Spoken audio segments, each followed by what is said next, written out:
La découverte de l'art pour moi a été d'une manière assez bizarre, enfin bizarre, ça pourrait paraître bizarre aujourd'hui, mais je trouve que pendant la guerre, nous étions réfugiés dans le département de la Loire, dans un petit village qui s'appelait Saint-Forger-l'Espinasse. Et bien évidemment, le seul endroit où on pouvait découvrir l'art, c'était l'église, tout bêtement. Ça peut paraître bizarre aujourd'hui, étant donné que les musées sont quand même beaucoup plus faciles d'accès, mais dans un petit village, il y avait que l'église. Il y avait donc l'architecture, qui était une belle église romane. Il y avait évidemment de la sculpture, de la peinture, des vitraux, et aussi la musique. Voilà comment la découverte de l'art s'est faite. Et il y avait un autre village qui s'appelait Ambierle. Dans cette église, il y avait un retable qui était vraiment très très beau, et j'étais en admiration toujours devant ces choses, en me posant la question, mais comment peut-on faire des choses comme ça? Et puis le retour s'est fait aussitôt la guerre, donc à Sapon-Feuchères, dans nos Ardennes profondes, où j'ai travaillé avec deux artisans qui étaient des artisans. Il y avait un tourneur et un ébéniste. Et c'est là où j'ai véritablement commencé à travailler la sculpture sur des meubles et surtout sur des palmettes des fameuses chaises de Sapogne. Bon, ça a duré 2 ans. Ensuite, je suis donc revenu à Charleville. Et là, j'ai découvert le groupe Rimbaud, dont le professeur de sculpture était Henri Louis. Et j'ai travaillé avec lui pendant 2 ans, 2 ans et demi. Et les premières expositions ont lieu en 57-58. Ensuite, bon, comme tout à chacun, je me suis marié et j'ai continué à travailler, pratiquement tout seul. De temps en temps, j'allais voir Henri Louis pour lui montrer mon travail. Il trouvait ça, bon, oui, peut-être un peu moderne, mais enfin, oui, ça va, t'as eu le métier maintenant, on voit que je t'ai appris quelque chose. Surtout la technique de taille, parce que ça s'invente pas. Et bien évidemment, toute la technique d'affûtage, car l'outil pour le bois doit couper parfaitement bien. Alors le temps a passé et la première exposition, grande exposition dans laquelle j'étais très fier, c'était aux Indépendants à Paris en 1961. Ensuite, c'était la Jeune Culture, où j'ai rencontré véritablement ce qu'on appelait les grands sculpteurs de l'époque, pour qui j'avais beaucoup d'admiration. Des gens évidemment comme César, le fameux César, Étienne Martin, qui était pour nous non seulement un colosse, parce que c'était un gaillard, mais c'était un type qui avait un grand talent. Des gens comme Chavigné. Et j'ai aussi découvert des gens que je ne connaissais pas, comme Charlet, qui était professeur d'architecture, architecte, peintre et sculpteur. Et Charlet avait rencontré un grand sculpteur espagnol qui s'appelait Condoy, qui a fait partie de l'école de Paris, que moi je n'ai pas connu, avec regret. Et un autre sculpteur qui était placé aux Indépendants. J'ai fait un petit retour en arrière, et aux Indépendants, il y avait des sculpteurs qui plaçaient la sculpture. Et il y avait Del Debbio, qui était un portraitiste vraiment de grande qualité, et que j'ai retrouvé encore, il n'y a pas si longtemps, c'est en automne, eh bien, il y a 2 mois. Et il y avait Terzieff, et le père de Laurent Terzieff, qui était un bon sculpteur. Alors Terzieff, il avait le voix pas possible. Et c'était un type qui avait beaucoup d'humour. Alors, évidemment, je pourrais peut-être une petite anecdote, mais est-ce que ça va passer? Ça, c'est peut-être pas sûr. Il disait, Gilet, quand on fait une queue, il faut qu'on ait envie de mordre dedans. Et je trouvais ça magnifique.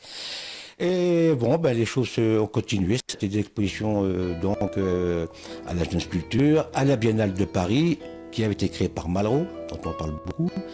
Et en 67, j'ai eu la chance de faire une grande exposition dans une galerie à Paris, la galerie de Raymond Creuse, rue Beaujon, où j'avais mis une 40aine de sculptures. Et puis, bien, les choses ont continué, c'est-à-dire que j'ai continué à exposer à Paris, à Charleville, dans beaucoup d'endroits.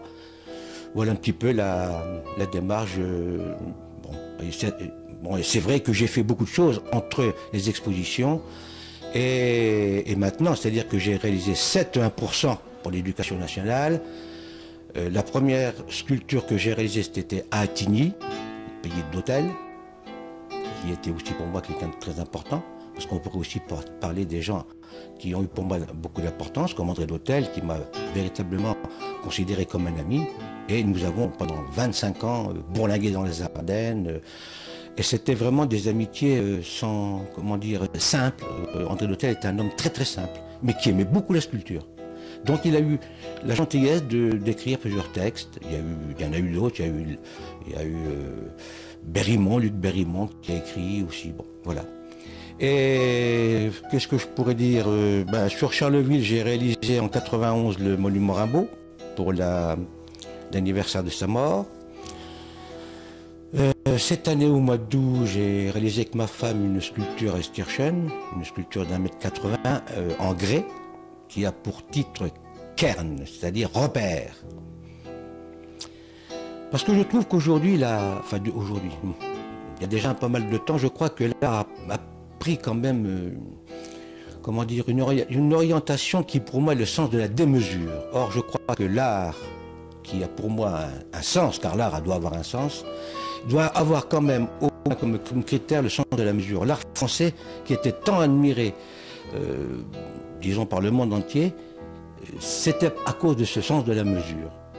C'est-à-dire qui ne gesticule pas trop et qui a quand même, encore une fois, un sens. Or, je pense qu'aujourd'hui, l'art contemporain, je ne suis pas contre, je suis contre rien, c'est pas à moi de dire, bon, mais je trouve que le sens de la mesure, c'est quelque chose qui est très important.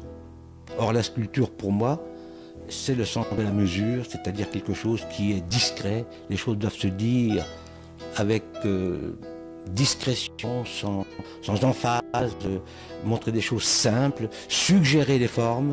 À travers ces formes, on peut découvrir ce que l'on veut. Et le travail du bois le permet, le travail du marbre aussi le permet. Donc voilà un petit peu la démarche du sculpteur de la Grandville.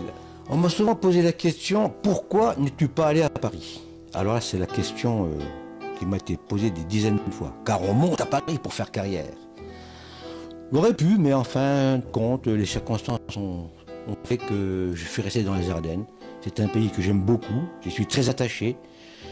Et il est vrai que je suis un marcheur, un ramasseur de champignons. J'adore la nature. Avec ma femme, on fait des promenades de 10, 15, 20 km.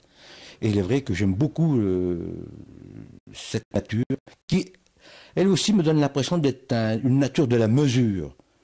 Comme je le disais tout à l'heure, j'aime les choses mesurées. Or, je trouve que les paysages ardennais sont vraiment très très beaux. Il n'y a pas que la vallée de la Semois, ni la vallée de la Meuse. Il y a tout le côté de ce qu'on appelle le Thiérache, enfin, il y a vraiment des paysages remarquables. Et aussi une très grande richesse dans l'architecture. L'Ardenne est très riche en églises romanes, en églises gothiques. Il y a évidemment la basilique de Mézières, ornée des célèbres vitraux de René d'Urbach, qui lui aussi est un vieil ami. Et il y a Mouzon, bien sûr, l'abbatiale de Mouzon qui est remarquable du XIIIe siècle. Et puis il y a les écrivains. Il y a bien sûr André d'Hôtel. Il y a eu bien évidemment Rimbaud, que j'aime beaucoup. Et puis beaucoup d'autres. C'est vrai que l'Ardenne est un pays de lettres littéraires. Il y a très peu de temps, Franz Barthel a sorti un superbe livre qui s'appelle Les fiancés du paradis. Je n'en dis pas plus. Et puis il vient de sortir un autre livre qui est aussi de très grande qualité, chez Gallimard. Donc il y a dans les Ardennes une variété de gens qui aiment la littérature, la sculpture, la peinture. Je trouve que ce pays me convient parfaitement bien.